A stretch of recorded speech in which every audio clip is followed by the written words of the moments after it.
नाता टूट गया बच गए वो, उसको घर होता वो तो नहीं हुआ ना, तो पुण्य मिलेगा नहीं मिलेगा फोटो लेते हैं एक दो मिनट। है ना। जैसे अंधेरा आ रहा जो रोशनी कर दी रास्ता में, वही पुण्य नाम है। पानी पिलाना वही पुण्य काम है। किसी को खत्म दाम देना वो भी पुण्य काम है। वो गिर गया उसको सहारा दे बना देना, जो कोई बुजुर्ग है हाथ पकड़ वो हाथ पकड़ा देना, ये सब जैसे बना देना, या कोई जैसे ग्यारह भजन था ग्यारह को देना, ये छोटे मोटे काम है मगर इससे बहुत बड़े पुण्य मिलते हैं। यदि पुण्य इससे मिलते हैं जिससे आपको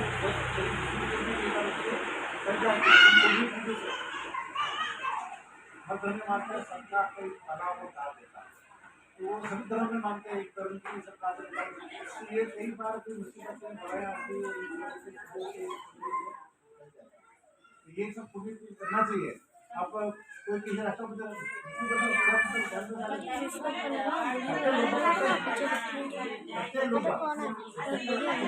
अच्छा कहीं मजे लेंगे आप इधर का आप लोगों का पैसा भरता है मजे लेंगे कैसे लोग होते हैं लोग एक चीज और लिखी चाचा, इस्लाम धर्म में एक चीज बहुत बढ़िया लिखी है, सामने वाला पड़ोसी जब तक खाना खा के सो नहीं जाए तब तक सामने वाला नहीं खाता, ये भी बताओ। यही धर्म ये है कि आपका आप कितना भी छुट्टी करो या हज करो यात्रा करो, अगर आपका पड़ोसी भूखा रहता है उसके घर पे चूल्हा नहीं मिल रहा है आपको पुण्य काम का नहीं है ना, वो जरूरी। उसमें यहाँ तक भी लिखा है कि आप मस्जिद में कैसे गए पुण्य काम में जगह वगैरह इसको मतलब नहीं, अगर आपके पास गरीब उसको खाने का नहीं है, उसको कपड़े नहीं है, उसको मुसीबत पैसा पहले उसकी मदद करो, मस्जिद में दरगाह में बात में होता होता आपने अब क्या दरगाह गए मंदिर के बाहर बैठे खाने के लिए मंदिर नहीं है सभी धर्म खबरों में वहाँ जा रहे हो दरगाह की चादर चला रहे हैं और अंदर मिठाई चला रहे हैं उसमें बांट रहे हैं, उसी तरह बाहर बैठा उसको खाने लगे कपड़े पट रहे हैं, वो ठंड में बेचारा परेशान हो रहा है, तो उधर अपन कर रहे हैं पुण्य, वो पुण्य दे उससे ज्यादा बड़ा पुण्य वो है ये ना, ये तो किसी जानवर की मदद करना वही पुण्य है। गाय आ गई उसको दे देना, उसको तकलीफ हो रही है मान लो कोई दवाई ले देना है, उनका कोई मदद कर देना, ये पुण्य सबका हमारा ये सब चीजें करनी चाहिए, किसी की मदद करना बात है लोग नहीं करते। एक बार क्या किसी का आड़ा हुआ हो गया तो इसे 5 साल गलत एक बार नहीं करता आगे क्या आगे ये बोला कि पानी देने में क्या हो रहा है यार, पानी में मतलब कौन करता है ये तो पैर में पीछे हो रहा है इतना डाल देता है ढोल के तरह आगे आगे वो जो आदमी जो गया वो भी ऐसा आदमी नहीं था, वो भी अच्छा ठंडा आदमी था कि बाइक गाड़ी जा रहा है ऐसा वो नहीं डाल है दे देते डालना नहीं था तो दे दे लो भैया तो डाल दो बेचारा परेशान हो रहा हो, तो ऐसे लोग हैं पानी मांगे तो पानी नहीं पिलाते पानी जल्दी बर्गर होते लोग बता रहा हूँ तो वो लोग फिर आगे दुखी होते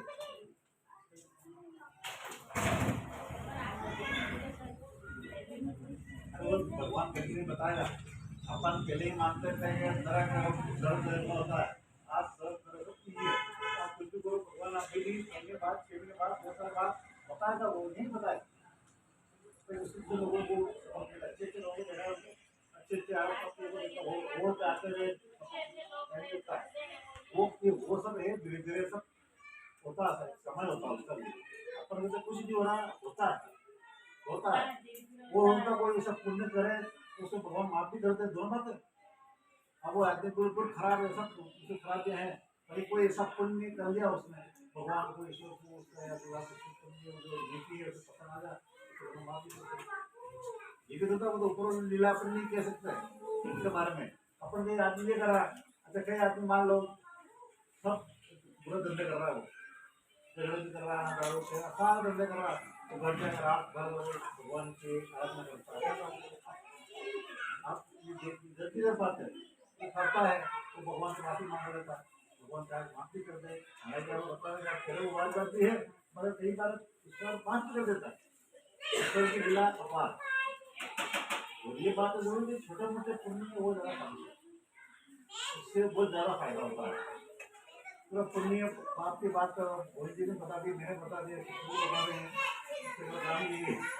एक चीज और बता रहा हूँ मैं आपको, अभी आप टीवी देखो, 6 अरब लोगों के पास अनाज खत्म हो गया, कितना? अब टोटल कितना बना विश्व में? 10 अरब कितना? और 6 अरब लोग राशन नहीं है, वहाँ पे गेहूं वगैरह सब खत्म नहीं है। एक देश में युद्ध हुआ यूक्रेन में, लेकिन उनका प्रभाव 6 अरब लोगों पे पड़े, कितना?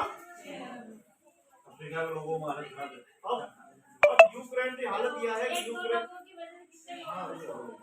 यूक्रेन में जितना भी लोग है, जो नगरवासी, पूरा देश बर्बाद हुई गया, मिसाइल पूरा देश से तबाह कर दो। अब लोग बंकर में घुसे हुए हैं, जमीन में 2 करोड़ लोग बंकर में नीचे जमीन में खाना पीना खा रहे हैं, लेकिन बना पूरा खाना नहीं है फिर। और अब 6 अरब लोगों ने खाना रो संकट में रेडी मेनू इंग्लैंड सब ज्यादा वंचित है, बनाना हालत क्या होगी, बिस्किट नहीं काम चलेगा, अनाज ही नहीं।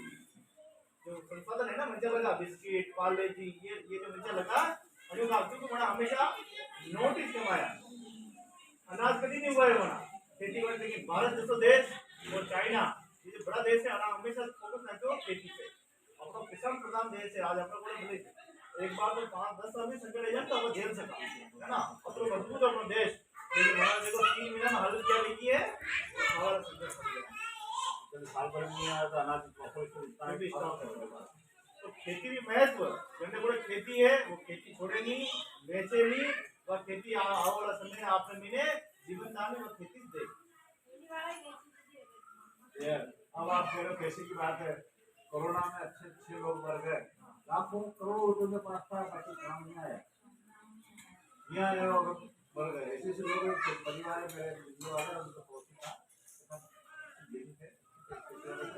उनका लड़का लड़की अमेरिका में, लड़का वो भी पकड़ने का आया था, इसलिए वो अचानक जोरदार ताली बजाते बात वो पति पत्नी 25 लाख रुपए लड़का था, उसके 25 लाख खर्चा है, खर्चा नहीं करते कोई भी उसको भाव लगाए, सिक्योरिटी गार्ड सिक्योरिटी वाला उसको रखा, इसी तरह में व्यक्ति का 100 पूरी महीने बना देंगे। सुनो तो अफ्रीका आएगी तो घर संभालेगी, वो ये आए तब तक वो लूट ले, सिक्योरिटी गार्ड बना वाला कोई इतना पैसा नहीं था, तो इसलिए पुलिस करना चाहिए, गवर्नमेंट करना चाहिए, मीटिंग करना चाहिए, मतलब क्या हो जाए कुछ नहीं कर सकते। जीवन में आज बैठे मैं बैठा अभी इसके बाद क्या होगा मेरे को पता नहीं ये सकते, इसलिए आदमी हमेशा सद्भावना रखना चाहिए और सबका सहयोग करना चाहिए। ये बात तो है, इसे सब काम एक संघवाद के बारे में बताया था ना, अब एक और दो संघवाद एक था, देखो ये काम ना बता रहा मैं, इस सरकार और हो गया, एक सरकार धर्म विभाग से बनता है, वो राज्य सरकार की तरफ से था, और ये ई श्रम कार्ड गए साल अगस्त से शुरू किया, फरवरी में 26 श्रम कार्ड को सभी को मिली जरूरी है। पहले वाला सिर्फ बीमा समूह के लिए था, ये सभी को का सिर्फ एक बार काम मिलेगा। 16 साल से लेकर 60 साल की उम्र तक का कोई भी श्रमिक है, उसका एक बार ई श्रम कार्ड बनेगा और वो एक बार बनेगा, और उसके पैसे भी देते हैं। ऐसा काम करते थे वो आपको कार्ड निकालने के बाद जो कार्ड होता ब्लैक एंड व्हाइट और वो कोई टाइम लगता है ना, ऐसा सब गाँव के सब उसमें निकाल के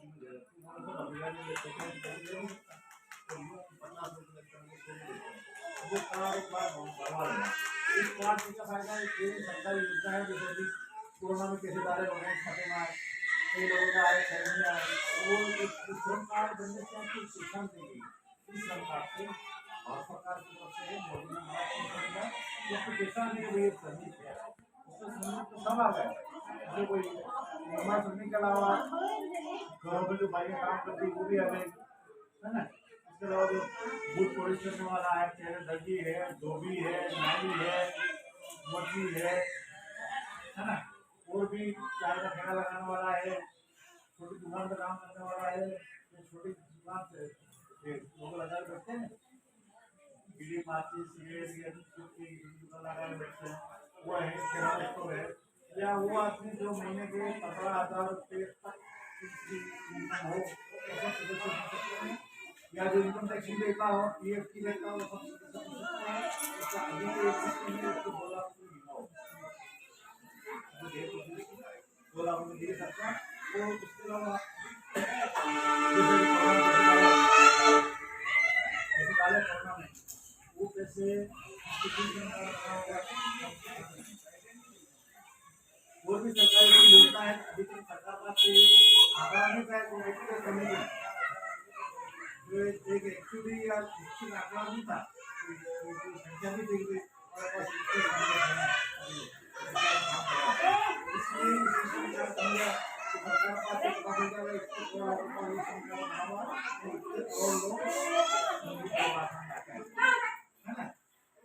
ये सब बना देना ब्यूटी पार्लर वाला है, जैसे सिलाई करती है और कोई भी काम करती है, तो ये काम संभालना जब आगे पूछना पूछना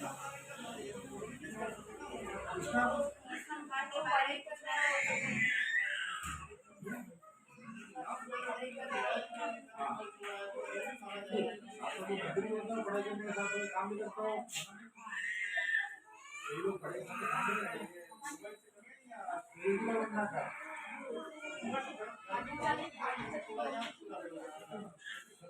नौकरी कर रहा है, बात तो सुन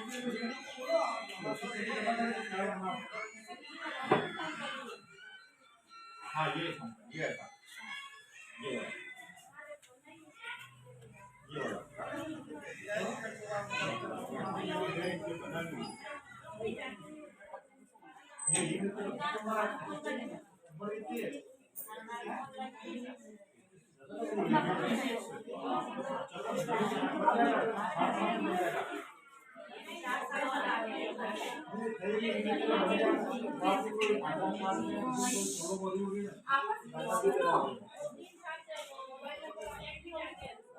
वो मोबाइल नंबर अपडेट नहीं होते हैं, तो डाटा गुम हो गया, आधार कार्ड में क्या कहा आपको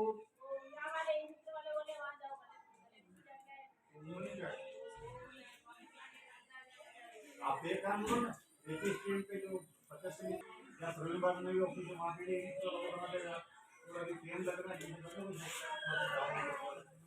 बना देगा, हमारे ट्रेन लगवा के टेक्निकल प्रॉब्लम क्या है ये पता चला। ऐसा नहीं है कि कोई काम नहीं कर सकता, जैसे मैं अपना खुद का उदाहरण दूंगा,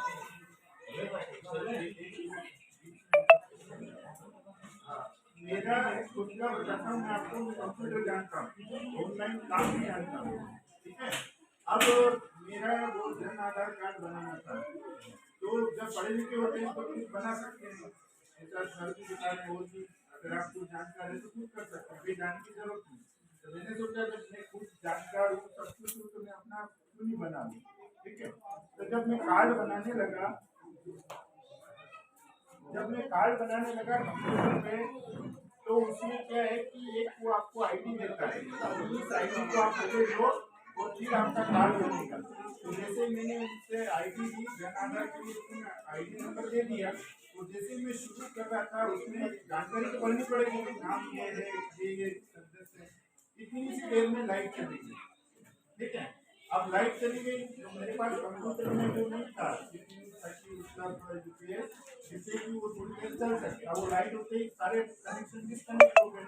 मैंने वापस कंप्यूटर ऑन किया, तो जब उसको बनाने लगा ना, तो अब वो आता ही नहीं, मैं बहुत परेशान हो गया, क्योंकि आप क्या करें, मैं चलो ई मित्र वाले से बना लेते, ई मित्र वाले के पास गया, उसने भी बहुत कोशिश की बना, फिर उसने कहा कि यार एक एक्सपर्ट है उसके पास जाते हैं, फिर उसके पास गए तो पता चला कि ये नंबर एक बार चढ़ गया नेट पे, इसलिए दोबारा इसमें कोई भी कार्ड नहीं बन सकता। उस समय जो पासवर्ड दिया होगा ना, वो पासवर्ड डालोगे तभी ये खुलेगा, और फिर ये सारे जो जानकारी है इसमें फीड होगी, फिर जन आधार कार्ड बनेगा। मैंने कहा कैसे करें, उन्होंने कहा ये तो आप, फिर मैं गया गिरवा तहसील, वहाँ जाके मिला, वहाँ कंप्यूटर के जो एक्सपर्ट है उन्होंने भी कोशिश की, उन्होंने कहा कि ये आपका नहीं हो सकता। उन्होंने फिर मुझे कलेक्ट्रेट भेजा, कलेक्ट्रेट में जो निर्वाचन आयोग से होता है ना, वहाँ जाकर के एक उन्होंने रेफरेंस दिया था कि महिला से मिलो। हाँ हाँ, शीतल मैडम, कि आप इनसे मिलो। मैं उनके पास गया, भैया क्या परेशानी है, मैडम मैं अपना बना रहा था जन आधार कार्ड, लाइट चली गई, उसके बाद वो लोग हो गए और पासवर्ड मुझे याद नहीं है। उसने मुझे मेरे आधार कार्ड के नंबर लिए और नंबर मोबाइल नंबर लिए, और फिर उसने कहा कि जयपुर में मेल कर रही है, और वो वैसे तो रिटर्न जवाब जो देंगे वो 3 दिन में दे देते, पर आप कम से कम 5 दिन बाद आए।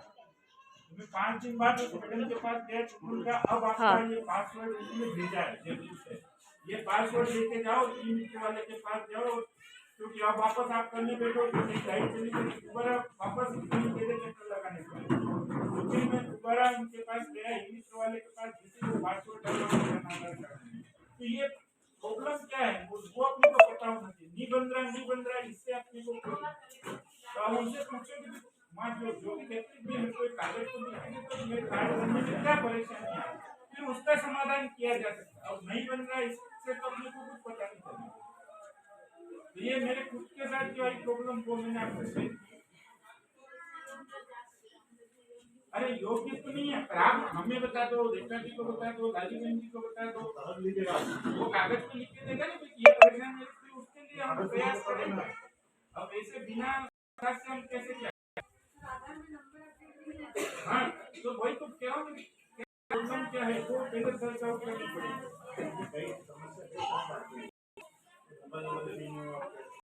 अब आपको एक चीज करनी पड़ेगी, जो बैंक में नंबर आपने दिए, बैंक में नंबर, आधार में नंबर, जन आधार में नंबर, तीनों नंबर एक ही होना चाहिए।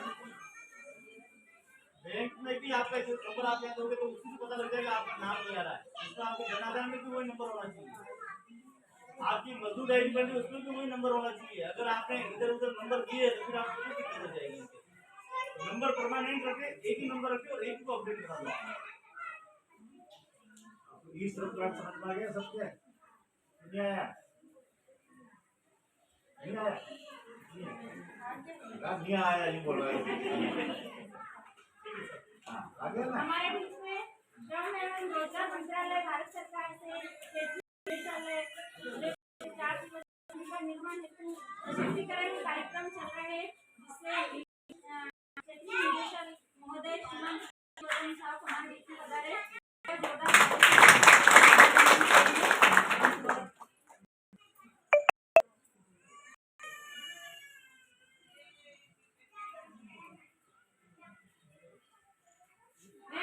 हमारे क्षेत्रीय निदेशक महोदय का उपन्ना ऑर्डर का स्वागत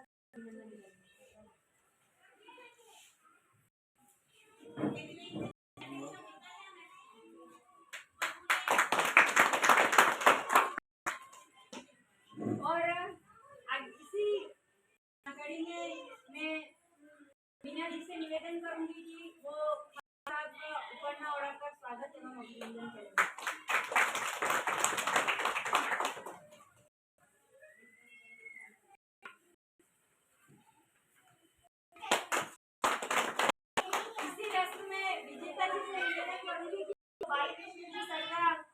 अभिनंदन करेंगे उपन्ना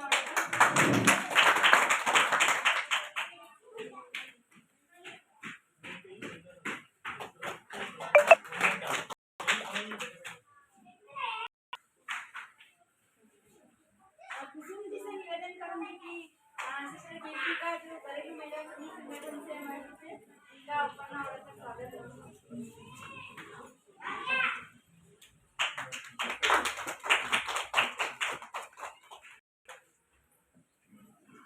आगे की कड़ी में मैं विजेता जी से निवेदन करूंगी कि वो गोविंद जी भाई साहब का अरावली यूनियन अध्यक्ष के हमारे विषय हैं, इनका भी उपन्ना ऑर्डर का स्वागत एवं अभिनंदन करेंगे। मैं क्षेत्रीय निदेशक महोदय से निवेदन करूंगी कि आप स्वरूप पोषक या ये बेटा सभी को दोबारा से नमस्कार। सिस्टर कीर्ति शुक्ला साहब, हमारे खान साहब, भाई गोविंद जी, गीता जी, लाली जी, पूजा जी और आप सभी,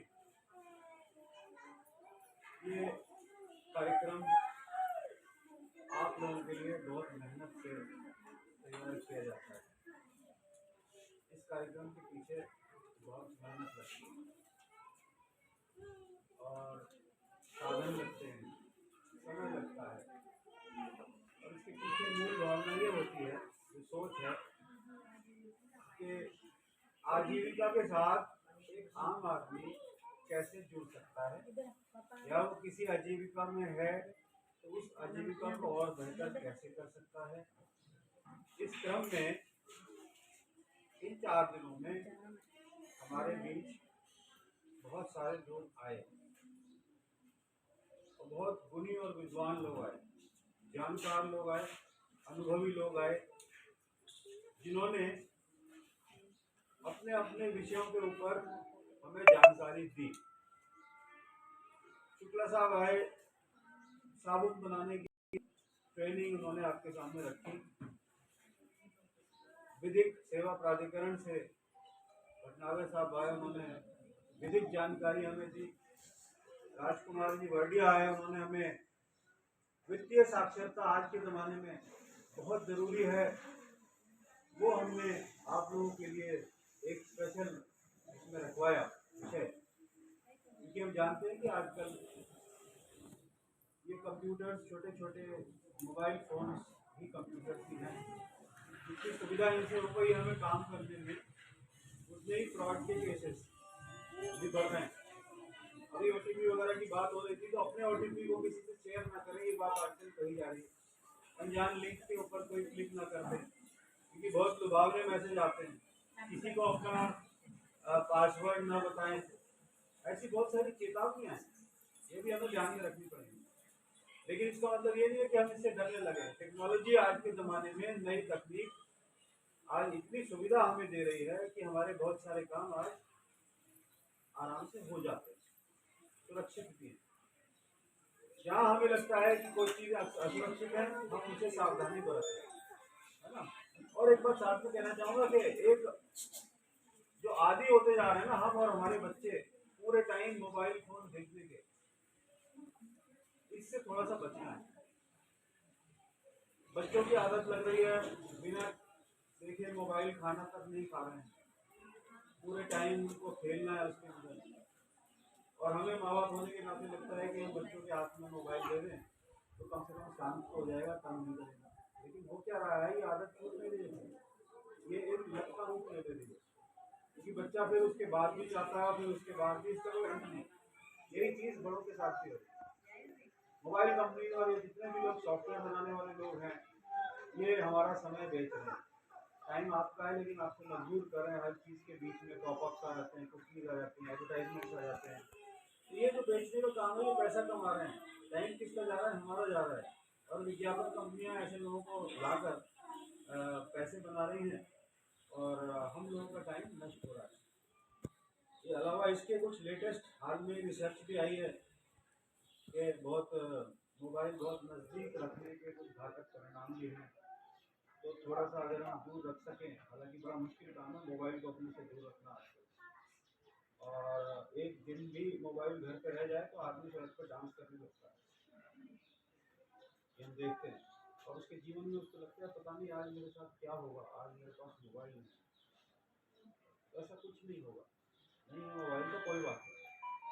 पुराने समय में यदि आप लोग रहते तो आपको पता चलता है कि टेलीफोन भी यदि करना है तो कितना मुश्किल काम होता था जब टेलीफोन पुराने ज़माने में होता था। फिर PP नंबर देने शुरू किए, फिर ISD और STD आया, उसके बाद धीरे धीरे पेजर्स आया, और पेजर के बाद पेजर में भी न्यूमेरिक और अल्फा न्यूमेरिक पेजर्स आए। उसके बाद इस तरह के मोबाइल्स आए, अब स्मार्टफोन्स आ रहे हैं, है ना। और ये और हर रोज़ नए नए इसमें फीचर ऐड होते जा रहे हैं। तो लोग बहुत आकर्षित होते हैं टेक्नोलॉजी से। टेक्नोलॉजी हमारी मदद के लिए बनी है, हमारी सुविधा के लिए बनी है, हमारे बहुत सारे काम आसान हो जाते हैं। लेकिन इसकी जो बुराइयां हैं, क्योंकि हर चीज में कुछ न कुछ बुराई होगी, ये आजकल घर घर में एक नशे का रूप ले रही है। कृपया करके थोड़ा सा जो समय आपका इसमें नष्ट होता है उसके बचे एक टाइम तय कर लें कि मैं इतने ही टाइम में व्हाट्सएप के जवाब दूंगा। ये नहीं है कि सुबह शाम नमस्ते और अंगूठा और राम राम और जय श्री कृष्ण। एक टाइम तय कर लीजिए कि मुझे दिन में 15 मिनट देने हैं व्हाट्सएप पे। उसमें 5 मिनट मैं सुबह देता हूँ, 5 मिनट शाम को या 5 मिनट रात। और वो भी सबसे पहले उसका जो मेरे काम का है, क्योंकि कई लोग ऐसे हैं सुबह शाम जो नमस्कार करते हैं और बेकार में डेटा उनका भी खराब होता है, डेटा मेरा भी खराब होता है।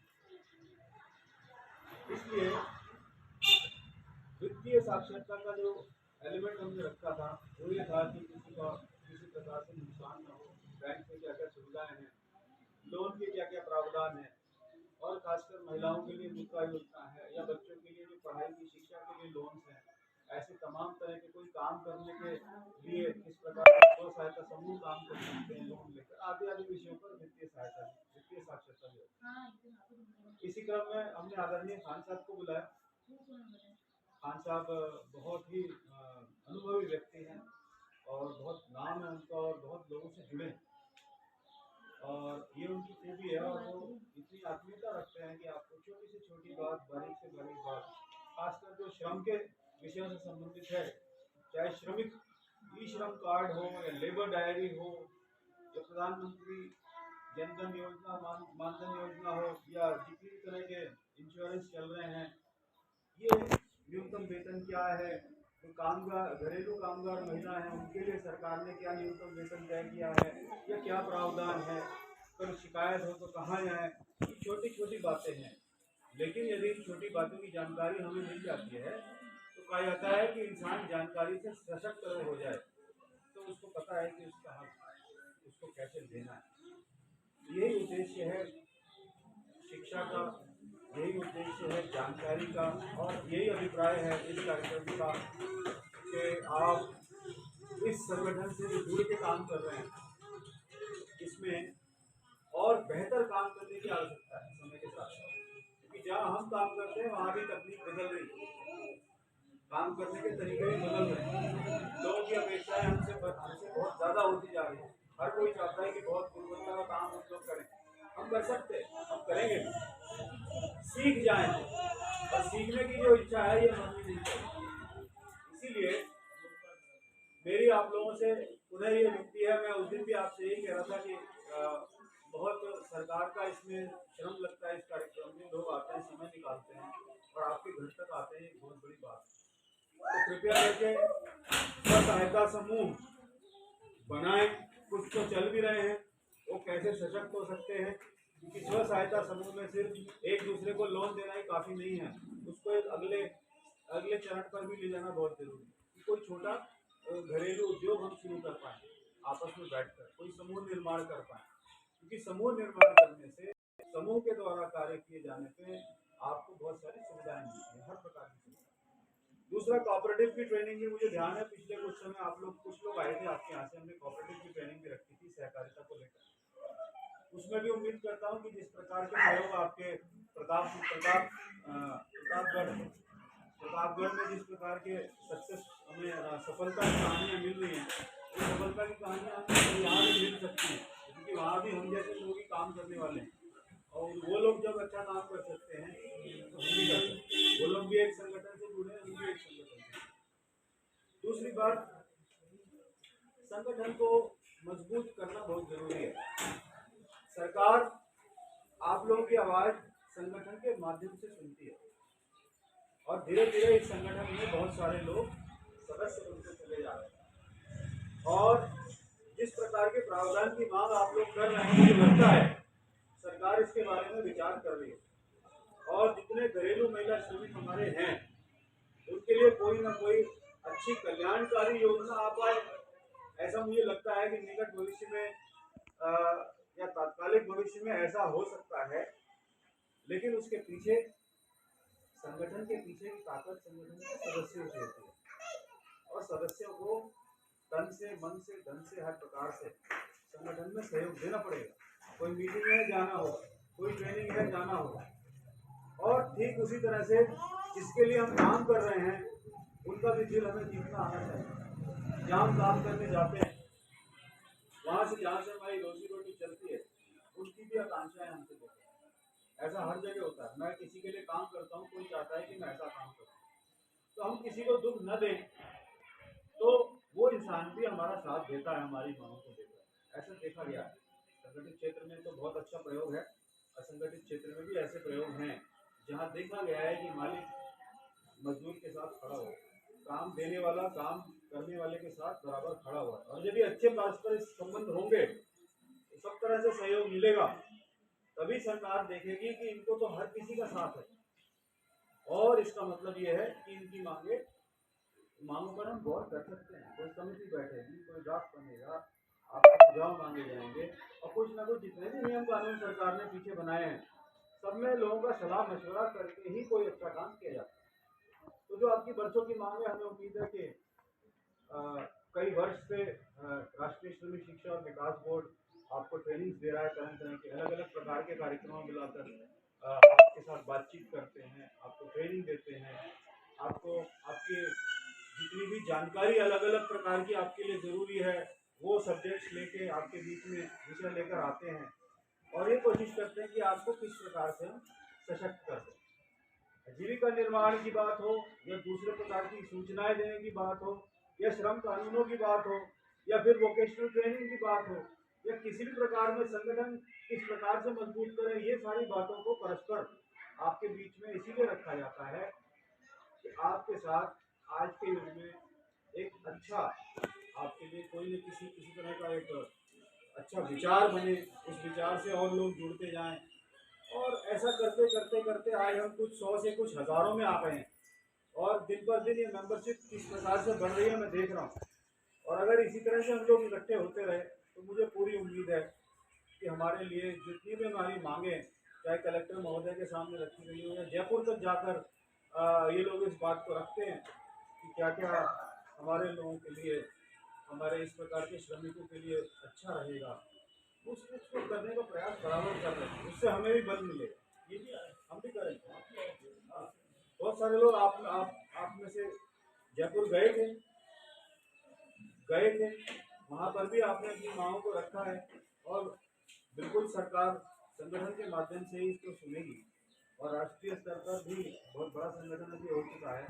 कई जगह ऐसे प्रयोग बड़े सक्सेसफुल हुए हैं। मुझे पता पड़ा है कि बड़ी जगहों पर खासकर बॉम्बे इत्यादि ऐसी जगहों पे तो बहुत अच्छा रिजल्ट हमें आ रहा है। यहाँ पर भी आपके लिए बराबर संगठन खड़ा है, राष्ट्रीय श्रमिक शिक्षा बोर्ड खड़ा है, जन शिक्षण संस्थान के सहायक निदेशक हमारे बीच में हैं, खान साहब हमारे बीच में और न जाने तमाम तरह के लोग आपके साथ बिल्कुल बराबर खड़े हैं। तो ये मान के चलिए कि हम इसमें ज़रूर कभी ना कभी तत्कालिक या निकट भविष्य में सफलता हासिल कर लेंगे। लेकिन अब जब इतनी बातें आपको पता चल जाती है तो जिम्मेदारी आपकी भी बन जाती है और आपकी जिम्मेदारी बन जाती है कि ई श्रम कार्ड से जुड़िए। वैसे मुझे उम्मीद है पीछे भी हम लोग बताकर रजिस्ट्रेशन भी कराए गए हैं और जो लोग रह गए ई श्रम कार्ड में उनका पंजीकरण हो जाएगा और आप स्वतः भी करा सकते हैं। कैंप भी लग चुका है। तो हमारे कैंप की वजह से आपको जो जानकारी ई श्रम कार्ड की मिली, जरा सा हाथ खड़ा करके बताएंगे किस किस ने बना लिया अपने अपने ई श्रम कार्ड? यही कैंप में बनवाया, ये बहुत अच्छी बात। दूसरी ये जो योजना है हमारी पेंशन वाली, सरकार ने प्रधानमंत्री श्रम योगी मानधन योजना शुरू की है। ये सब आपको खान साहब ने बताया है, मैडम लोगों ने भी बताया है। पीछे तो एक प्रोग्राम में मैं आया था, चाहे वो कोरोना के बारे में हो, तब भी मैं आया था आपके बीच में कोरोना के अवेयरनेस को लेकर और इन सबको भी लेकर। मैं चाहता हूँ कि इससे जुड़ने की कोशिश करें। कोई बहुत मुश्किल काम नहीं है। आपका छोटा सा योगदान भविष्य में हमारे काम आए और जितने लोग जुड़ेंगे तो सरकार सोचेगी जब सरकार की स्कीमों से इतने लोग जुड़े तो उनको भी दायित्व बन जाता है कि वो स्कीम में और सुधार करें। तो ये भी सरकार सोचेगी। तो आज यदि आपको दिख रहा है कि बहुत कम फायदा मिल रहा है, लेकिन आने वाले समय में ये फायदा बढ़ भी सकता है और होता यही है। सरकार का एक फॉर्मूला है, महंगाई को देखते हुए वो चीज़ों में बदलाव करते चले जाते हैं। आज अगर 3000 पेंशन है तो हो सकता है, अगर मैं गलत नहीं हूँ, तो आगे आने वाले वर्षों में पेंशन बढ़ भी जाए इस योजना में। तो क्यों ना हम इसका लाभ लें। जब सरकार हमारे सामने लेकर आ रही है तरह तरह की चीजें, तो हम उसमें अपना पंजीकरण करें, और बहुत पैसा इसमें जा सकता है। तो ये सारी बातों को ध्यान रखते हुए पुनः लोगों को धन्यवाद। मुझे पता चला उन्होंने बहुत अच्छे से ट्रेनिंग ली है, और इसके को हम सर्टिफिकेट्स भी देंगे। मैं धन्यवाद करता हूँ असिस्टेंट कीर्ति का और उनकी टीम का, आदरणीय खान साहब का, हमारे साथी शुक्ला साहब का, भाई गोविंद जी का, और उन तमाम लोगों का जिन्होंने आके अपना समय आपके बीच में दिया। और आप सभी का धन्यवाद कि आपने ये समय अपने लिए निकाला। ये बहुत बड़ी बात है, अपने लिए समय निकालना और सीखना बहुत बड़ी बात है। तो इस सब को देखते हुए पुनः मैं आप लोगों को बहुत बहुत बधाई देता हूँ, और अपेक्षा भी रखता हूँ कि ये जो ट्रेनिंग्स आप लोगों के लिए हो रही हैं, इसका भरपूर लाभ आप उठाएंगे, सरकारी स्कीमों से जुड़ेंगे, गैर सरकारी प्रयासों से भी जुड़ेंगे, और भविष्य में अपने जीवन में और ज़्यादा हम लोग और हमारे परिवार गुणवत्ता ला सकें, ऐसा सोचकर मैं आपको पुनः बहुत बहुत धन्यवाद। बहुत बहुत धन्यवाद सर। आगे की कड़ी में सर्टिफिकेट डिस्ट्रीब्यूशन करने का हमने जिला परियोजना विभाग से किया था, लेकिन शहरी और प्रशासन गाँव के संग अभियान में वो लोग पहले के बारे में बताओ। हमारे बीच में हिना जी क्वेश्चन है, जो फर्स्ट डे भी आए थे और उन्होंने महिलाओं को हेल्थ के बारे में जानकारी दी थी। आज भी ये कुछ और थोड़ा सा जानकारी देना चाहते हैं कि बच्चों में और महिलाओं में पीरियड के ऊपर। तो आदरणीय हिना जी। तो फर्स्ट डे था जिस दिन मैं आई थी, आपने सबने मेरे को सुना था, उस दिन मैंने आपको हदीस से बताया था। आज मैं आपको फीवर के बारे में बताना चाहती हूँ। जैसे बहुत से लोग रहते हैं जिनको बुखार आ जाता है, तो वो मेडिकल से दवाई ले लेते हैं, या फिर घर में पड़ी रहती है वो दवाई खा लेते हैं। ऐसा ना करें प्लीज़ आप। और आपका अगर नॉर्मली अगर बुखार आता है तो आप ठंडे पानी की पट्टी रखें और गीला पोछा फेरें, ये तो नॉर्मली सब करते ही हैं। पर डॉक्टर को दिखा के ही आप दवाई लें, ना कि आप जैसे इनको बुखार आया था तो इन्होंने दवाई ली थी और आपको बुखार आ गया तो आप इनकी दवाई ली। ऐसा ना करें, ऐसा ना। आप डॉक्टर को दिखा के दवाई ले। मेरा मोटिवेट यही है कि आप डॉक्टर को दिखा के, थोड़ा सा भी बुखार हो आप डॉक्टर को दिखा के एक दूसरे की दवाई यूज ना करें, और एक्सपायर डेट जरूर देखिएगा दवाई। ये इतना ही मुझे कहना है, मैं शॉर्ट में खत्म कर रही हूँ जी। धन्यवाद जी। आगे की कड़ी में मैं निवेदन करूँगी तो रंजना राव विनोद कुमार,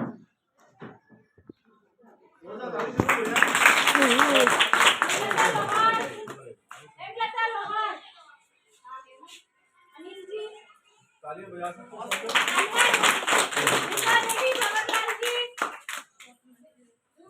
भंवरलाल जी,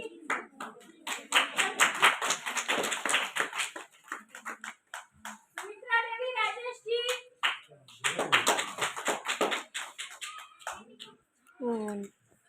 भागी भाई शिवलाल जी, भागी भाई शिवलाल जी, पूजा लोहार, देवनारायण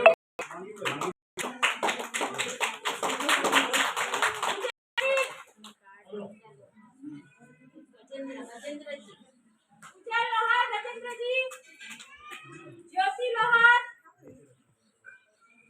लोहार देवनारायण जी, पिंकी भगवती लाल जी,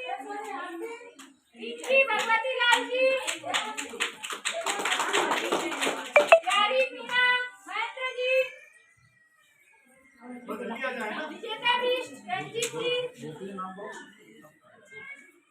ममता राज दिनेश जी,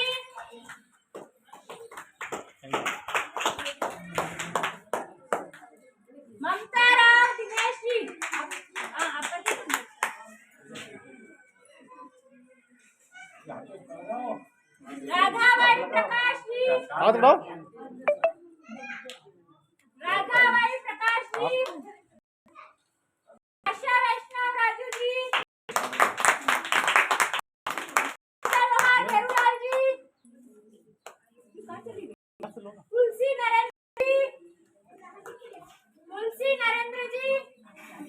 थोड़ा सा राजा मंगीलाल जी,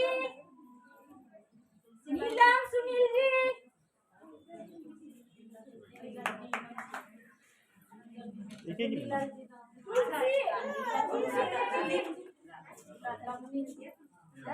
तुलसी भाई रमेश चंद्र जी, पूजा लोहार पंकज जी, तारा देवी ओम प्रकाश जी, कुसुम लता जितेंद्र जी,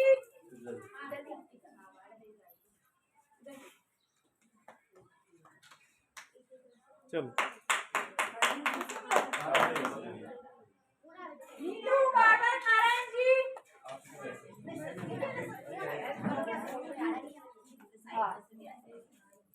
प्रेम देवी राकेश जी,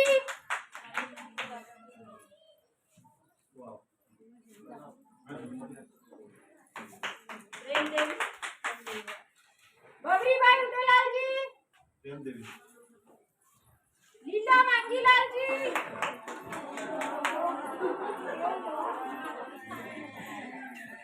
सुनीता रामलाल जी, कलाबाई रामकिशन जी, कलाबाई, प्रेमलता लोहार, प्रेमलता, निर्भय राम जी, लक्ष्मी मनोहर जी, निर्मला चमन जी, कैलाश देवी देवकिशन जी,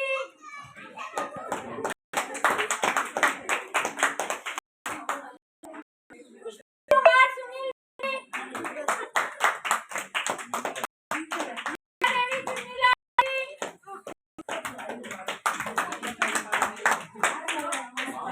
सब अपना अपना सुनीता देवीलाल जी,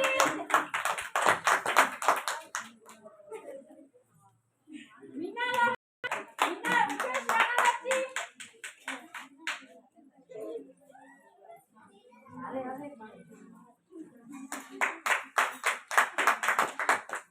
पिंकी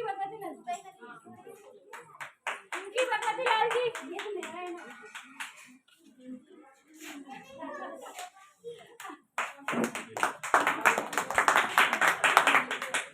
नीलम वेद सुनील जी, खाने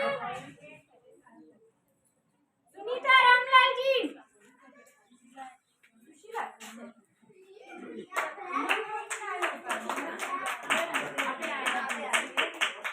ललिता गरुलाल जी, खाने जीवन का पहला सर्टिफिकेट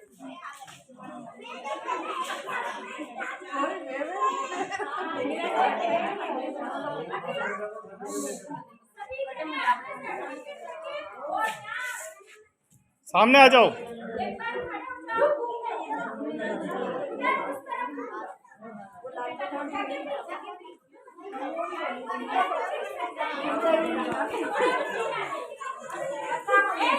पाछे वो थोड़ा थोड़ा पाछे।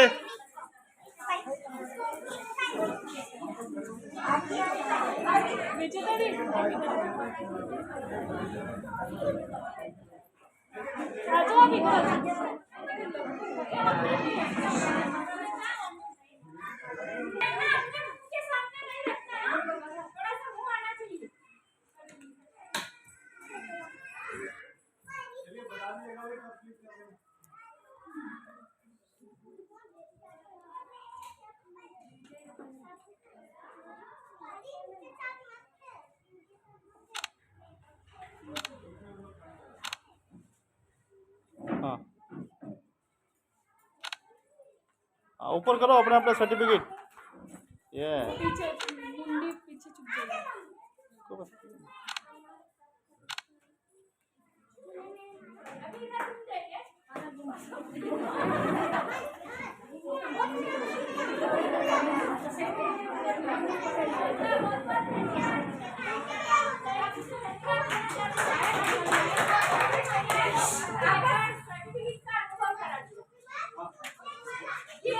खुशी होती है ना माता को कि जब बच्चे रिजल्ट लेके आते तो आज ये भी इनके पास एक घर जाएंगे तो इनके पास एक क्योंकि हमने भी कोई ट्रेनिंग ली है।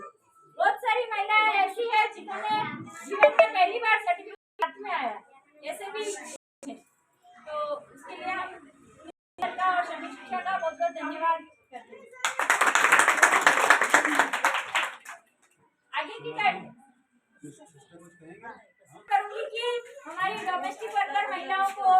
आशीर्वाद स्वरूप या और आगे बढ़ने के लिए प्रोत्साहित करें। सबको नमस्ते। आदरणीय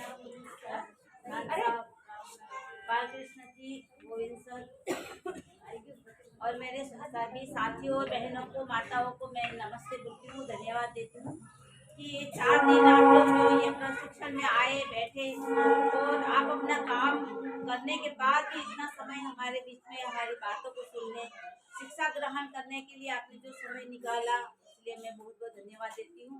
और बहनों, जो हम जीवन में जितना भी हम सीखेंगे, हम उतना हम अपने जीवन में अच्छे कार्य कर पाएंगे। और ये शिक्षा ऐसी है जहाँ जो स्कूल में हमको नहीं मिली, हम स्कूल में नहीं जा पाए, लेकिन इस समय जो आप लोगों को अच्छा समय मिला है, अमूल्य समय आप लोगों को इस संस्था के द्वारा मिल रहा है। और ये भी जो श्रम और रोजगार के संस्था के द्वारा, सरकार के द्वारा जो आपके लिए कार्यक्रम बनाया है, उसके लिए उस सरकार को और ये श्रम मंत्रालय की ओर से भी मैं आप ये सर को मैं धन्यवाद देती हूँ, सर को, कि ऐसी महिलाओं को, बहनों को हमारे ये प्रोग्राम के लिए जो आप समय देते हैं, मार्गदर्शन के लिए अलग अलग व्यवस्थाओं को व्यवस्था करते हैं, इन सब के लिए मैं बहुत बहुत धन्यवाद देती हूँ। और आपने जो 4 दिन में जो भी आपने सीखा, साबुन बनाने का, नहाने का और कपड़ा धोने का साबुन के बारे में आपने जो जानकारी बालकृष्ण सर ने दी, तो बहुत अच्छी बात है कि आए दिन देखो साबुन का दाम अभी बहुत बढ़ गया है ना, तो हम कच्चा माल लेकर खुद लाए और खुद बनाए, तो हमको कम पैसे में अच्छी चीज़ें हमको कैसे उपलब्ध होती है, इसकी जानकारी हमको ये पहले दिन हमको मिली है ना।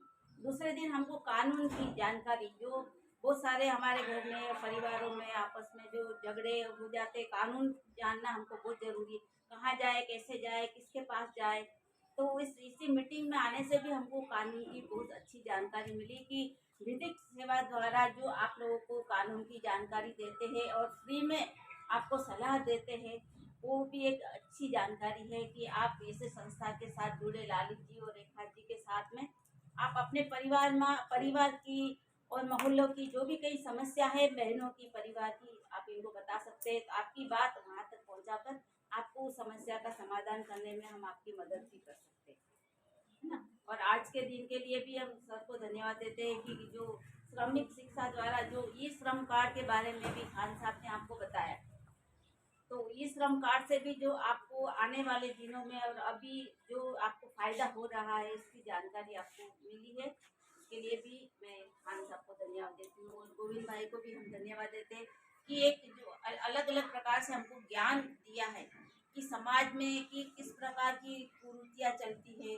और लोगों का मानसिक विकास कितना खराब हो गया है, उसको हमको सुधारने के लिए हम खुद स्वयं ही सुधरेंगे, तब हमारा दिमाग को थोड़ा ठंडा रखेंगे, ठंडे दिमाग से सोचेंगे, दूसरों की भलाई करेंगे, छोटे छोटे अच्छे कर्म करेंगे, तो हमारा काम भी अच्छा होगा और दूसरों की हम भलाई भी कर पाएंगे, है ना। तो ये 4 दिन के लिए जो भी आपको शिक्षा मिली है, आप वो शिक्षा को और सोचते जाए और काम में लेते जाए और अच्छे कार्य करें, ये हमारी शुभकामनाएं। बहुत पुराने समय में जब मिल अंग्रेजों की हुआ करती थी, तो बच्चों को इस समय काम लिया जाता था, जब भारत आजाद नहीं था। ये बात अच्छी नहीं मानी जाती आजाद भारत में। जब हमने आज़ादी प्राप्त कर ली, उस वक्त से ही इस कुप्रथा भी नहीं कहूँगा, मैं इसको अपराध की श्रेणी में रखूँगा कि ये कोई प्रथा नहीं है, ये एक अपराध है। बच्चों से बाल श्रम कराना, बच्चे अर्थात 14 साल से कम उम्र बच्चा हो गया, 14 से 18 के बीच अल्पवयस्क हो गया और 18 से वयस्क हो गया। तो प्रावधान बाल मजदूरी के निषेध के लिए सरकार ने कानून बनाया है और 1985 का ये है, अगर मैं गलत नहीं, चाइल्ड लेबर एबॉलिशन है, और उसमें ये स्पष्ट कर दिया है कि अगर कोई मालिक या कोई भी आदमी ऐसा काम ले रहा है बच्चों से, तो ये अपराध है, जुर्माने का प्रावधान है। लेकिन कानून बनाने से मैं बार बार कहता हूँ समस्या हल नहीं होती। अभी भी कानून बने हुए कितने साल हो गए, लेकिन बाल मजदूरी के केस हमें आज भी आ रहे हैं। और खासकर हमारे इधर दक्षिण राजस्थान से उधर गुजरात में बच्चे ले जाए जा रहे हैं। हर साल ट्रक पकड़ा जा रहा है, बच्चे ले जाए जा रहे हैं वहां पर कॉटन की फार्मिंग के लिए। हमारे यहाँ आज भी हो रहा है, लेकिन श्रम संगठन इसमें बहुत मदद कर रहे हैं।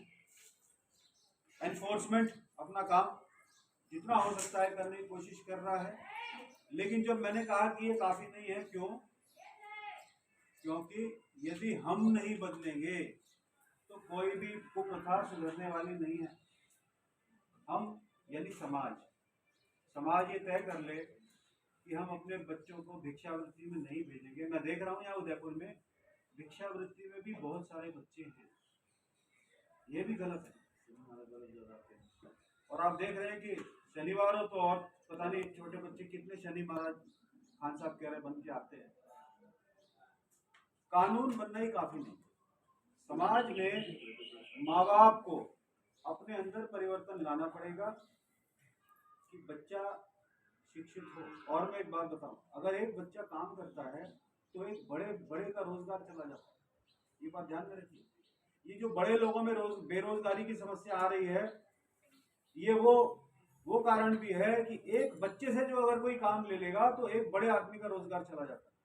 ये हम समझ लें। इस बात है ऐसी चीजें जो लोग बच्चों से काम लेते हैं, अपने तरह तरह के तर्क देते हैं कि साहब दरी बनाने में हमें या कारपेट बनाने में हमें बच्चे की छोटी उंगलियां काम आती हैं, फंदा लगाने में आसानी रहती है, सुई धागा अच्छा पिरो लेता है, तरह तरह के बहाने बनाते हैं। नहीं होता, ढाबे पे काम करा रहे हैं, लेकिन ये सब चलेगा नहीं।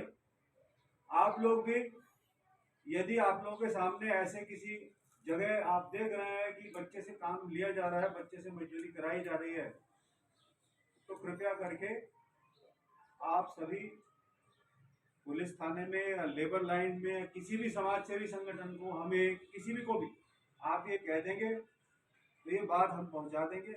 और इस काम को हमने न सिर्फ यहाँ किया है, बल्कि मैं जब मुझे ध्यान आता है मेरी पोस्टिंग हरियाणा में थी, फरीदाबाद में, तो राष्ट्रीय खान मजदूर यूनियन और बचपन बचाओ आंदोलन इत्यादि के साथ ये काम किया जाता था। क्योंकि हर प्रकार की मजदूरी में, खान मजदूरी में भी बच्चों से काम किया जाता और उनको तो पैसे भी बहुत कम मिल रहे थे।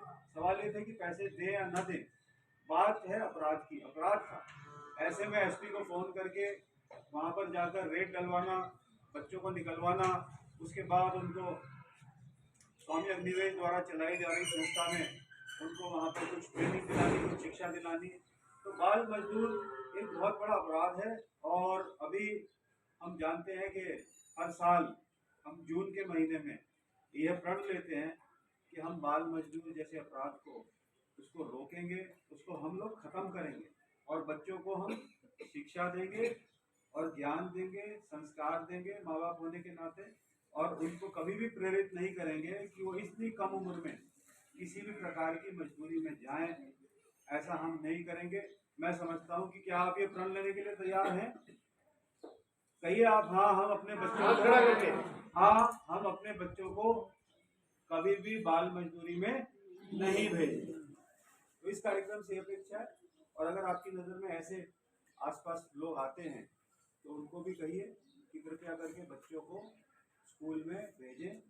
सरकार, प्राइवेट स्कूल्स, हर तरह की व्यवस्था स्कूल्स की बहुत अच्छी हो गई है। पुराना समय समझ में आता था, स्कूल दूर से नहीं भेज पाते थे, जा नहीं पाते थे, लेकिन अब शिक्षा हर एक के द्वार पर आ गई है। तो इसलिए ये कहना कि जी हम मजदूरी करा रहे हैं और हमारे पास पढ़ाई के लिए कोई व्यवस्था नहीं है, ऐसा कहना गलत होगा। सभी प्रकार की पढ़ाई की व्यवस्था हुई है, बच्चों को स्कूल में भेजें और आप समझ लें कि ये अपराध है बहुत बड़ा। ये प्रण हम आज ले रहे हैं और ये प्रण हम हर साल लेंगे जब तक ये अभिशाप इस समाज से दूर नहीं होगा। तो ये एक संदेश बाल मजदूरी को लेकर, बाल श्रम को लेकर आपके बीच में रखना था। इस पर पूरा विश्व बहुत चिंतित है, श्रम मंत्रालय, भारत सरकार बहुत चिंतित है, अंतर्राष्ट्रीय श्रम संगठन इसमें लगा हुआ है, राष्ट्रीय श्रमिक शिक्षा बोर्ड भी इस बारे में बहुत सारे प्रयास कर रहा है, बहुत सारे कार्यक्रम करके लोगों को आता है। तरह तरह की असंगठित क्षेत्र की इस काम में लगी हैं। समाज से जुड़े जितने भी लोग हैं ये इस बात का प्रचार बराबर कर रहे हैं और मुझे लगता है कि आने वाले समय में और अभी भी काफ़ी बदलाव आया है, लेकिन इस समस्या को जाने में थोड़ा समय और लगेगा। यही प्रण और यही संकल्प हम आज के दिन इस कार्यक्रम में लेते हैं। बहुत बहुत धन्यवाद। बहुत बहुत धन्यवाद पुनीत जी सर, जो आपने आज बाल श्रम निषेध दिवस जो कल गया था उसके बारे में भी हमारी महिलाओं को जानकारी दी। आगे की कड़ी में मैं बालकृष्ण जी सर से निवेदन करूंगी कि वो आपसे बात करें। नहीं, आप महिलाओं को स्किल के बारे में और जो स्किल पर ही बात करेंगे, क्योंकि अपना मोबाइल और रोजगार रोजगार आजीविका निर्माण के लिए है तो बड़ा समीक्षित बोर्ड के रीजनल डायरेक्टर आदरणीय श्री गौतम जी सर, खान साहब, गोविंद जी, कीर्ति सिस्टर, रेखा जी, लाली जी और पूजा जी और आप सभी बहन। देखो, ये आजीविका से जुड़ने के लिए आप लोगों के लिए 4 दिन का एक ट्रेनिंग प्रोग्राम आयोजित किया है। यहाँ पर आपको हर विषय की जानकारी उपलब्ध कराई, उसमें एक स्किल भी से जोड़ना भी लक्ष्य था और उससे संबंधित आपको प्रैक्टिकल और थ्योरी के साथ बताया गया। तो आजीविका चलाने में हमें सबसे ज़्यादा अहम आवश्यकता होती है वो पैसे की, है ना। तो पैसे से ही सब कुछ आजीविका की जो कुशल तरीके से चला सकते हैं। तो उसके लिए हमने आपको यहाँ पर क्या होता है कि कोई भी प्रोग्राम जब आयोजित किया जाता है तो उसमें अधिकतर लोगों का स्तर क्या है, वो क्या कर सकते हैं, ये ध्यान में रख करके उनके हिसाब से वो ट्रेड चुनी जाती है ना। तो अब यहाँ जब हमें सिस्टर से बात हुई थी तो उसमें पता चला था कि अधिकतम जो बहनें हैं यहाँ आने वाली, वो या तो घरेलू काम करती हैं, कहीं पर उनको कोई रोजगार के लिए नहीं जाती हैं और उनको रोजगार से जोड़ना है, इसलिए आप लोगों को ये। और यहाँ अगर आप सोच रहे हो कि जो भी ट्रेनिंग या जो भी दिया जाता है वो पूर्ण नहीं है, अगर आपको इस दिशा में ये एक आपको इंट्रोड्यूस कराने के लिए कि भाई ये भी होता है, आप इस दिशा में आगे बढ़ सकते हैं, जहाँ आपकी रुचि है। हम आप लोगों के लिए सभी तरह के ट्रेनिंग प्रोग्राम आयोजित कर सकते हैं आजीविका से जुड़ने के लिए। अभी एक बढ़िया वो चल रहा है, माधुरी इंडस्ट्री में एक IT कंपनी है जो वो होम टू वर्क, अभी जो कोरोना काल में नया ट्रेंड शुरू हुआ है। पहले ये था कि आपको काम करना है, जॉब करना है तो वहाँ तक जाना होता है और वहीं बैठ करके एक निश्चित टाइम में आपको काम करना होता है। तो जब ये कोरोना ने एक नया ट्रेंड शुरू कर दिया है कि हाउस टू वर्क, है ना, घर पे रह करके आप काम करें, है ना। पर उसके लिए आपको वो जो है जो काम देते हैं वो घर पे आपको पूरी तरह ट्रेंड हो करने के लिए, जैसे डाटा एंट्री का अभी बहुत अच्छा चल रहा है, आपने विज्ञापन देखा होगा, तो वो भी हम लोग आप लोगों को सिखा सकते हैं। पर उसके लिए ये है कि डाटा एंट्री से पहले उससे संबंधित कंप्यूटर का नॉलेज होना, आपका पढ़ा लिखा होना, सब बहुत जरूरी होता है। तो हम अधिक ट्रेनिंग प्रोग्राम भी दे सकते हैं और दूसरे भी दे सकते हैं। तो हमने जो सबसे ऐसे छोटे स्किल वाले जो प्रोग्राम आप लोगों के लिए सेलेक्ट हैं, अब जैसे इनमें अगर आपका इंटरेस्ट जगता है कि भाई हमने जो कल देखा है या और काम करना है, तो उसके लिए जैसे आपसे जो जुड़े हुए हैं हमारे रेखा जी, लाली जी, इनको बताएं कि हम इस ट्रेंड में काम करना चाहते हैं और उस ट्रेंड के का टोटल प्रशिक्षण, चाहे वो 2 महीने का हो, 3 महीने का हो, 6 महीने का हो, वो हमें दिलवा है ना। क्योंकि आप लोग सभी जैसे यहाँ हैं, ये पहले कोऑपरेटिव में भी आए हुए हैं और कोऑपरेटिव के साथ साथ जो आप जो घरेलू जो महिलाएं हैं उनको रोजगार जोड़ने के लिए ये काम किए जा रहे हैं। क्योंकि एक बैंक जब आप बन जाएगा, सोसाइटी जब आपकी बन जाएगी, तो उसमें इस तरह की सभी गतिविधियों का संचालन होगा। बैंक कैसे चलेगा? केवल हम अगर जो कोऑपरेटिव बनाया आप लोगों का, अगर वो रजिस्ट्रेशन करके रख देंगे तो क्या चलेगा? वो नहीं चलेगा। उसमें हमें लेन देन भी करना पड़ेगा, है ना, जमा भी कराना पड़ेगा, देना पड़ेगा और उसमें भी जो हमें फायदा लेना है। जैसे ये स्किल से जोड़ने के पीछे उद्देश्य यही है कि आप कोई ना कोई स्किल अपनाएं और उस ट्रेड में काम करें और उससे अर्निंग करें और वो पैसा आप बैंक में आपका जो कोऑपरेटिव सोसाइटी है उसमें जमा हो, है ना, और वहां से भी आपको और इंटरेस्ट मिले, है ना। तो और या अगर हम उस व्यवसाय को और आगे ज्यादा विस्तृत करना चाहते हैं, बड़ा करना चाहते हैं, तो हम उस सोसाइटी से लोन लें। इन सब उद्देश्यों को साथ लेकर के और हम चल रहे हैं। तो इसके लिए हमारे जो बिजनेस डायरेक्टर साहब है, आपका बहुत बड़ा सहयोग है कि वो इस तरह के ट्रेनिंग प्रोग्राम देते हैं जिससे कि आप लोगों तक ज़्यादा से ज़्यादा जानकारी पहुँचे।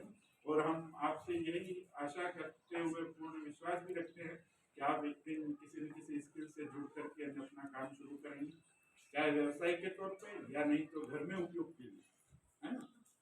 जरूरी नहीं कि हम व्यवसाय करेंगे, भाई हमें तो सब इसकी कोई जरूरत नहीं है, पर हम घर पे उपयोग करेंगे तो एक तो क्या है कि थोड़ी बचत भी होगी और जो मार्केट में जो कई सारे सस्ते प्रोडक्ट हैं या मिलावट वाले प्रोडक्ट हैं जिनको हम यूज कर रहे हैं, उस मिलावट से हम बच सकेंगे, है ना। और एक ये जो अगर हम ज़्यादा पैसा खर्च कर रहे हैं तो ये भी हमारे लिए एक बचत होगी, है ना। इसी के साथ आप सभी का धन्यवाद। एक छोटी जानकारी और बता देता हूँ। तो अगर आपने घर वालों ने कोई काम किया है ना, दिल्ली, बॉम्बे, कलकत्ता, हैदराबाद, गोवा, विदेश में भी काम किया है, देश और विदेश में भी काम किया, मजदूरी का पैसा बाकी है, कंपनी हो, मालिक हो, नियोक्ता हो, तो आपको इस नंबर पर फ़ोन करना है बिना किसी झिझक के। काम करने श्रम विभाग ये कहता है कि जो असंगठित क्षेत्र में जो मजदूर है, जिनका कोई धनी दोरी नहीं है, कोई ठेकेदार नहीं है, उनका ठेकेदार कौन होता है? श्रम विभाग होता है, ठीक है ना। तो विभाग पूरा आपका ठेकेदार होता है। अगर आपने काम किया है और आपकी सैलरी 24,000 से नीचे है ना, 24,000 से नीचे, 24,000 से ऊपर वाला इसमें नहीं आएगा, ये ध्यान रखना। हाँ, प्रति वर्ष की बात है, प्रति महीना महीना महीना महीना महीना महीना 24,000 रुपये महीने से ऊपर वाला जो मामला है वो यहाँ नहीं आएगा।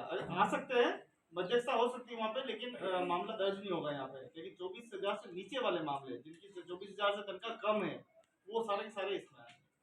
आपने काम किया है और आपको 1 महीने का, 2 महीने का, 6 महीने का, साल भर का हिसाब नहीं किया, 2-3 साल का, तो आप पिछला काम करा कंटिन्यू तो चलेगा, काम करा तो चलेगा। हाँ। साल भर तक की कोई भी पेमेंट आपका बाकी है तो आपको यहाँ पे शिकायत दर्ज करनी, ठीक है। 1800-1899 पर आप शिकायत दर्ज करेंगे और वहाँ आपको कंप्यूटर पूछेगा आपको क्या करना है। योजनाओं की जानकारी चाहिए तो योजनाओं का बटन दबाना है।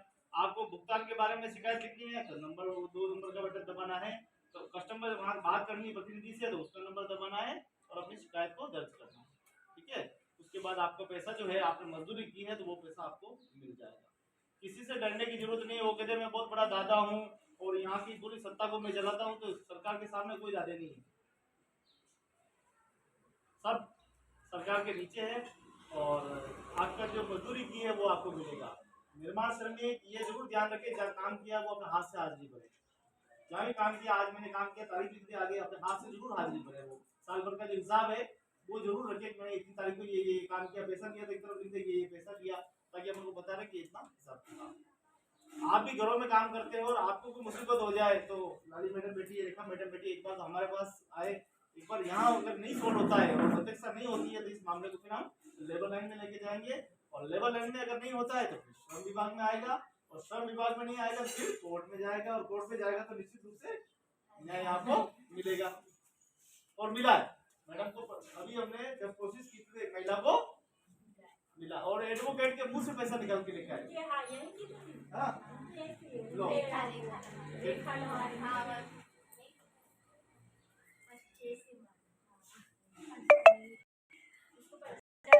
ऐसा किस्सा एक मैं बताता हूँ आपको। ऐसा एक बार यहाँ ह्यूमन ऑटोमोबाइल है यहीं पे पास में है, जो कारों में कंपनी है, उसमें क्या है आजकल 50-60 उसको तो पेमेंट बोला पेमेंट दे नहीं रहा। मेरे पास आया, फोन आया, मैं तो जाएगा चेकिंग करने फोन पर जाएगा तो सब पैसे नहीं दे रहा है, क्या करा। मैं गया, मैंने उसको फोन लगाया, रुकता पेमेंट क्यों दे रहे हो?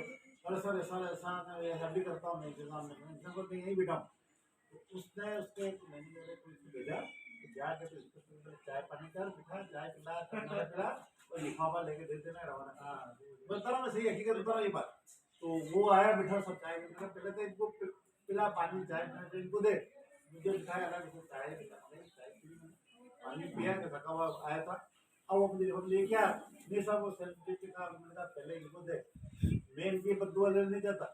मेरे मुझे सरकार पैसे दे रही अच्छे पैसे दे रही सरकार आराम से खा पी लूँगा बेचना वो बर्बाद पैसे आ जाएंगे। बाकी ये इनकी बदुआ तो मुझे मिल जाएगी और मेरा काम ये मेरी ड्यूटी है कि पहले मैं इनको पैसा दिलाऊँ मुझे नहीं चाहिए पहले इनको दो। मैं कहा मैं अभी टाइम है सब टाइम है टाइम लगेगा कितना टाइम लगेगा घंटा 1-2 घंटा लगेगा 2 घंटा देखो 4 घंटा मैं बैठा हूँ पेमेंट करो नो बैठा उसने कैसे पैसे इंतजाम करके वो पेमेंट करवाए। फिर मैं केस करूँगा तब 1 महीने तक भी नहीं कर सकते कोर्ट केस में केस दर्ज करूँगा मुझे मालूम है तो 6 महीने में लग जाए उसे भाग जाए आदमी पेमेंट दो जाए मैं यहाँ बैठा हूँ अभी पेमेंट कर मैं कार्य करता हूँ सिर्फ ये दबके कहते हैं ना तो कहते खाली राठौड़ी से अपने देशी भाषा में कहते हैं वो करिए और पेमेंट दिलवा देते हैं लोगों को। फिर ग्रेजुएट केस था तो ग्रेजुएटी मैंने ग्रेजुएटी भी दिलवा दूंगा केस में डायरेक्ट नहीं करूँगा केस दिलवा दूंगा। अब वो क्या हुआ सब ग्रेजुएटी के लिए इकट्ठा गाड़ी ले गए वो सब मेरे घर पे आ गया था घर के सारे 25-30 मोटरसाइकिल के साथ मेरे घर पे आ गए तो अब वो बिठाने की जगह नहीं मैंने पानी पिलाया इतने में क्या हुआ मोहल्ले में लोगों ने क्या झगड़ा हो गया ऐसा क्या हो गया इतने सब लोग हो जाएगा तो क्या कर दिया इन्होंने। अब वो मेरा लड़का कहीं क्लास में पहुंच चुका था तो फोन करा और तेरे घर में पापा को तो लड़के से झगड़ा करने लड़के साथ आ गए अच्छा उनका शांत खड़ा था वो मैं बात कर रहा था फिर बात सुन रहे थे वो फिर एक ऑफिस साहब ने उनकी देखती थी उनको बुलाया वहाँ पे तो वो मेरा लड़का बोला पापा क्या हो गया मैं आऊँ कि मैं तेरी जरूरत नहीं मैं तो ये कैसे बताया उसकी जरूरत की बात मैं राय लेने के लिए आया मैं सब खड़ा करा पानी पिलाया और राय दी ऑफिस साहब बुलाया और सबको वकालत नाम भरवा के केस ग्रेजुएटी का बेचारा कहीं को तो नहीं पता नहीं ग्रेजुएटी मिलती है लोगों नहीं मालूम ये ग्रेजुएटी क्या होती है कई लोग नहीं जानते। एक बार हमारे ऑफिस में गाड़ी चलाता ड्राइवर दिलीप नाम था तो बेचारा सीधा मिला था तो बेचारा 5-7 साल तो 22 साल उसने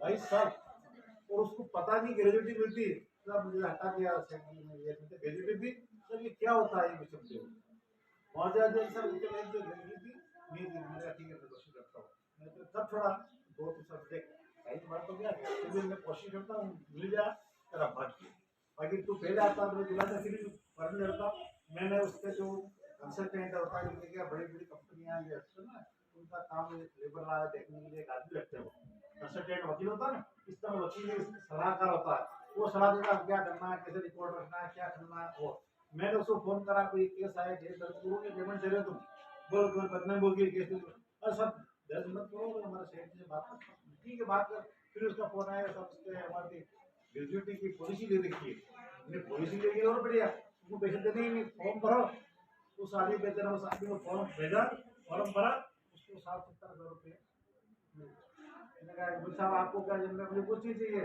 तो दुआ दो उसको पता नहीं ग्रेजुएटी में कई लोगों को तो ऐसे कुछ पता जानकारी नहीं चीज़ें जानकारी हम इसलिए आते हैं देने के लिए आते हैं और आप जो पढ़े लिखे हो कुछ में किसी में नोट करा करो चीज़ें तो भविष्य में काम आए। अब आज मैंने बताया मैं 2 साल पहले भी आया था साहब क्या याद है आपने सब भूल गए जब कभी डायरी में कागज में नोट किसी आपके लिए आपको मिलने वाले को तो काम पड़ जाता है उसको संभाल नहीं सकते हो कि यार ये है ऐसा है आप वो कुछ इनसे संपर्क कर सकते हो जिससे संपर्क कर सकते हो तो किसी का कोई जो अटका हुआ पैसा है वो काम मिल जाए उसको उससे काम आ जाए तो इन चीज़ों पर ध्यान रखना चाहिए। बाल समिति के बाद आपने बताया कि बाल समिति मनाते हैं आप सब लेबर डिपार्टमेंट लोग घर के घर इंस्पेक्टर कुछ नहीं करता पहले बच्चे काम कर रहे हैं इंस्पेक्टर अंदाज है क्या तो लोग पता नहीं इंस्पेक्टर रहा हूँ लोग बात ये कहते हैं पर इंस्पेक्टर क्या करे इसके माँ बाप को काम भेज रहे तो इंस्पेक्टर क्या करे बताओ आज इंस्पेक्टर केस बनाया किसी होटल वाले में काम कर रहा मान लो होटल वाले में गया केस बनाया मैंने उस होटल वाले को पकड़ लिया पुलिस पे रॉक दिया बच्चा निकाल दिया दूसरे होटल चला जाएगा वो तो दूसरी होटल में छोड़ के वो उस समस्या का कोई हल नहीं है। उस समस्या का हल तो एक ही चीज है उसके माँ बाप को पाबंद करो मालिक के सजा अनुसार मैं 36 साल की नौकरी की मैंने जो अनुभव किया वो बता रहा हूँ मैं साहब उसको मालिक भी व्यक्ति के बच्चा सब माँ बाप को भी डिफॉल्ट होना चाहिए सब माँ बाप को भी सजा होना चाहिए ताकि उस पर सजा होगी तो माँ बाप बच्चों को भेजेंगे नहीं। अब मान लो किसी होटल वाला केस बना दिया पुलिस वाले को लगा बंद भी कर दिया, जमानतबाजी होती है, छूट भी गया वो, क्या हुआ? कुछ ही नहीं। वहाँ पर पे जोर पड़ेगा कि एक बार हम जो लड़कों से पूछते हैं भाई तुम क्या हुआ है, क्यों तुम काम कर रहे हो, तो सब कहीं जगह ये हुआ, कहीं की माँ नाते चली गई है, उसकी माँ है, तारों में जो हकीकत वो बच्चा पढ़ेगा, पढ़ाए तो और फिर क्या उनके बाद बच्चा 2-3 दिन शादी कर लेते हैं। कई बार होता है ना, तो भ्रम करना कोई हो तो जो प्रैक्टिकल बात है वो बता रहा हूँ। वो बच्चे भी 10-12 बच्चे उनके खिलाफ आपके आराम और सब बच्चे जाने अलग अलग ये मेरे तो रिसर्च की में से बाकी मैं टाइम नहीं पड़ा लिख पाता हूँ। तो वो क्या होता है कि बच्चे इकट्ठे होते वैसे, अब एक बच्चा अगर 4-5 हज़ार रुपये जाए, अगर 4 बच्चे गए उसके तो 20,000 रुपये उसको बजट है, 20,000 रुपये नहीं हो गए। और आज 20,000 रुपये के लोग नहीं कमा पाते, तो वो बच्चे को भेजेगा ही काम पे, तो उसको सजा मिलनी चाहिए ना कानूनन। तो क्या उस पर भी मालिक से देख नहीं रखेगा तो दूसरा रख लेगा, दूसरा नहीं रखेगा, तीसरा रख लेगा। कहाँ लेबर डिपार्टमेंट को मैं हमने देखा जो वो घरों में पत्ते बना रहे हैं, चूल्हे बना रहे हैं, ऐसी जगह हम गए तो पुलिस करके पता नहीं वहाँ कई बार वहाँ झाग आया है, वहाँ झाग आया पता नहीं अंदर चूल्हे की काम कर रहे हैं, इसी जगह में झाग आया और पता चला अंदर काम कर रहा है। कहाँ जाएगा लेबर डिपार्टमेंट में, लेबर डिपार्टमेंट का या पुलिस वाले कहाँ देखेंगे? थोड़ा तो माँ बाप को या दूसरे नागरिकों को भी जागरूक होना जरूरी है। उनका भी तो उत्तरदायित्व तो बनता है कि कानून का पालन करें, बच्चों को शोषण में वो ध्यान रखें, ये सब सरकार पे डाल दे। अब एक्सीडेंट हो गया किसी प्रशासन देखता ये हो रहा है, प्रशासन जिम्मेदारी नहीं, एक्सीडेंट हो गया रास्ता हो गया तो प्रशासन जाके खुद हेलमेट पहन के जाओ, खुद भी ध्यान रखो, गाड़ी आधी समस्या तो इसी को हो जाए, कुछ ज्यादा हो जाए, अनुशासित हो जाए, आधी समस्या दूर हो जाती है। बाकी ये अपन खुद अनुशासित भी दूसरे बताते हैं ये नहीं हुआ, हमारे कुछ कर्तव्य है कभी हम पालन कर आर्थिक कुछ समस्याएं सुलझ सकती है। मेरी बात भी समझ पा रही है। देखो हमारे साहब ने लंबा पूरा सरकारी सेवा में रहते हुए बिल्कुल साफ सुथरी छवि के साथ उन्होंने पूरी नौकरी करते हुए आने वाले समय में ऐसा समय आ रहा है शायद नया स्तर इस नौकरी को नहीं कर पाएंगे, क्योंकि आपने उस समय उदयपुर में कुछ मकान ही थे तब से आपने ये काम शुरू किया है, और आज देखते देखते पूरा शहर विशाल बन गया, 20-20 किलोमीटर तक इसका दायरा चला गया। लेकिन मैंने बताया ना राजेश को कुछ नहीं आ रहा है, जब कानून का हथौड़ा चलेगा तब उनको पता पड़ेगा कि आप पैसे कहाँ से देंगे। ठीक है, तो वो तो धन्यवाद खान साहब का एक अच्छा अनुभव भी, और पारदर्शी करने के लिए बता जाते हैं, छोटी छोटी मजदूरी के बारे में आप बता देते हैं, योजनाओं के बारे में आप अच्छा जानकार भी हैं। एक चीज और ध्यान रखें, जैसे कहीं दे रखे हैं वापस नहीं आ रहे, जो उधार वाले वो हो गई वो मेरे लोग खाते थे, मैं मेरे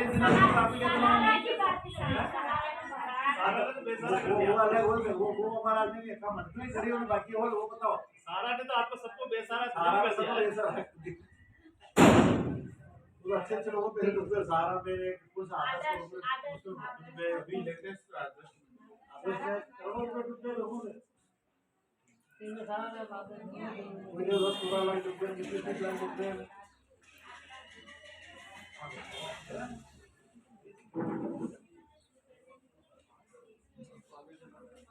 चलाओ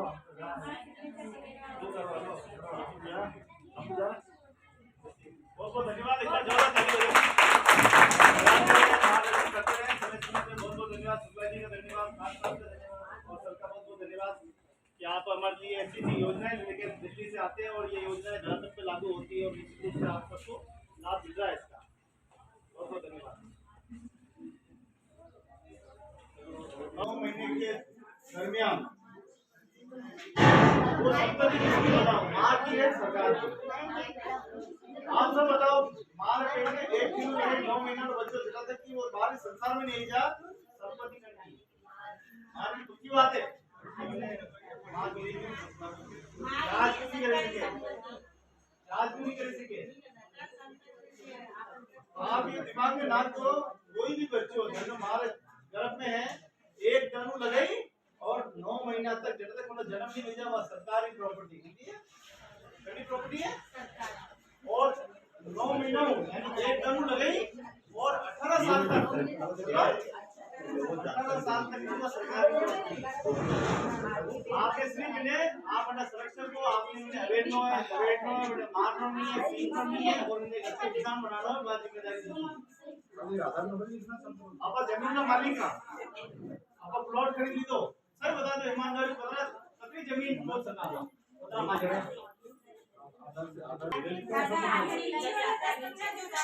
एक बात बताओ, एक प्लॉट खरीद ली तो प्लॉट ने आप कितना जमीन तक खोद सका कितनी कमीशन में अपने बता सकता मालिक होगा। एक तो 99 साल तक का मालिक का खाली मंडे बात को काम देगा और गणेश प्लॉट की 3 फीट ज्यादा नहीं खोद सका मतलब, लेकिन आप अंदर करो तो अंदर ग्राउंड पड़ेगा कानून पूरा ये भी करना चाहिए। ये सब कानूनी अपराध है। कानून अगर अमल होगा तो कोई मालूम नहीं आएगा।